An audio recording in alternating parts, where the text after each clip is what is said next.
तेरा वचन मेरे पाँवों के लिए दीपक है और मेरे मार्ग का उजियाला है।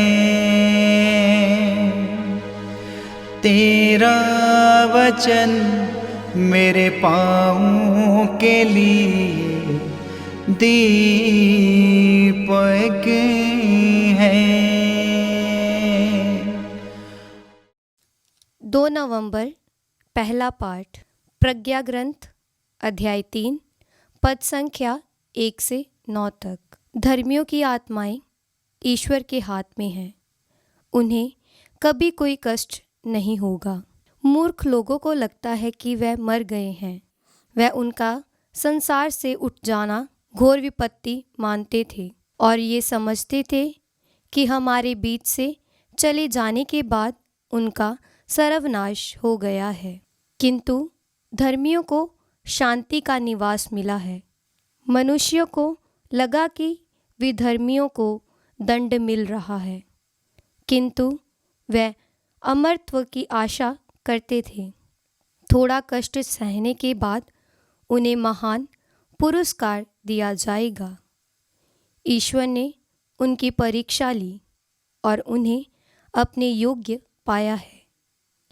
ईश्वर ने घरिया में सोने की तरह उन्हें परखा और होम बलि की तरह उन्हें स्वीकार किया।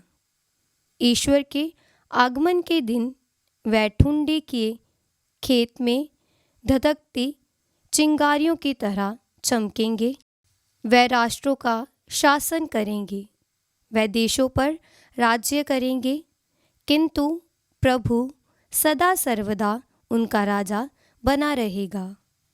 जो ईश्वर पर भरोसा रखते हैं वह सत्य को जान जाएंगे। जो प्रेम में दृढ़ रहते हैं वह उसके पास रहेंगे, क्योंकि जिन्हें ईश्वर ने चुना है वह कृपा तथा दया प्राप्त करेंगे। ये प्रभु की वाणी है। ईश्वर को धन्यवाद। भजन अनुवाक्य। प्रभु मेरा चरवाहा है, मुझे किसी बात की कमी नहीं। प्रभु मेरा चरवाहा है, मुझे किसी बात की कमी नहीं।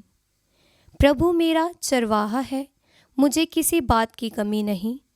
वह मुझे हरे मैदानों में बैठाता और शांत जल के पास ले जाकर मुझ में नवजीवन का संचार करता है। अनुवाक्य। प्रभु मेरा चरवाहा है, मुझे किसी बात की कमी नहीं। अपने नाम के अनुरूप वह मुझे धर्म मार्ग पर ले चलता है।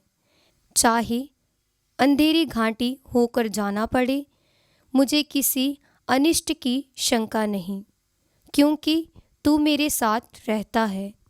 मुझे तेरी लाठी तेरे डंडे का भरोसा है। अनुवाक्य। प्रभु मेरा चरवाहा है, मुझे किसी बात की कमी नहीं। तू मेरे शत्रुओं के देखते देखते मेरे लिए खाने की मेज सजाता है।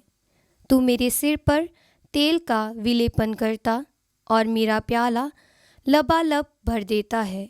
अनुवाक्य। प्रभु मेरा चरवाहा है, मुझे किसी बात की कमी नहीं। तेरी भलाई और तेरी कृपा से मैं जीवन भर घिरा रहता हूँ। मैं चिरकाल तक प्रभु के मंदिर में निवास करूँगा।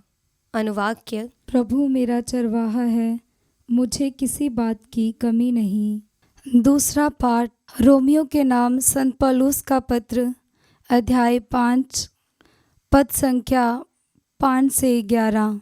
आशा व्यर्थ नहीं होती, क्योंकि ईश्वर ने हमें पवित्र आत्मा प्रदान किया है और उसके द्वारा ही ईश्वर का प्रेम हमारे हृदयों में उमड़ पड़ा है। हम निसत्य ही थे जब मसीह निर्धारित समय पर विधर्मियों के लिए मर गए। धार्मिक मनुष्य के लिए शायद ही कोई अपने प्राण अर्पित करे।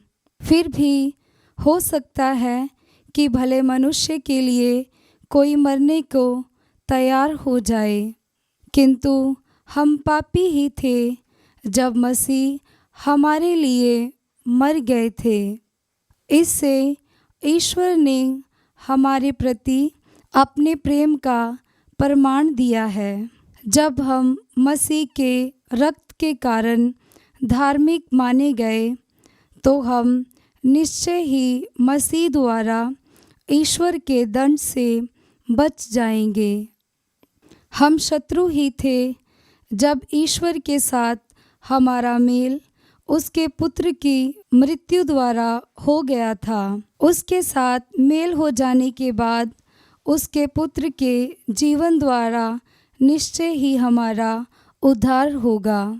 इतना ही नहीं, अब तो हमारे प्रभु ईसा मसीह द्वारा ईश्वर से हमारा मेल हो गया है। इसलिए हम उन्हीं के द्वारा ईश्वर पर भरोसा रखकर आनंदित हैं।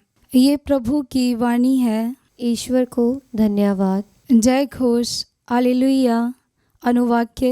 हालेलुया। मेरे पिता के कृपा पात्रों, आओ और उस राज्य के अधिकारी बनो जो संसार के प्रारंभ से तुम लोगों के लिए तैयार किया गया है। अनुवाक्य। हालेलुया। पवित्र सुसमाचार संत यूहन्ना के अनुसार अध्याय 6 पद संख्या 37 से 40 तक। पिता जिन्हें मुझको सौंप देता है वे सब मेरे पास आएंगे, और जो मेरे पास आता है मैं उसे कभी नहीं ठुकराऊंगा, क्योंकि मैं अपनी इच्छा नहीं बल्कि जिसने मुझे भेजा उसकी इच्छा पूरी करने के लिए स्वर्ग से उतरा हूँ। जिसने मुझे भेजा उसकी इच्छा यह है कि जिन्हें उसने मुझे सौंपा है मैं उनमें से एक का भी सर्वनाश ना होने दूं, बल्कि उन सबों को अंतिम दिन पुनर्जीवित कर दूं।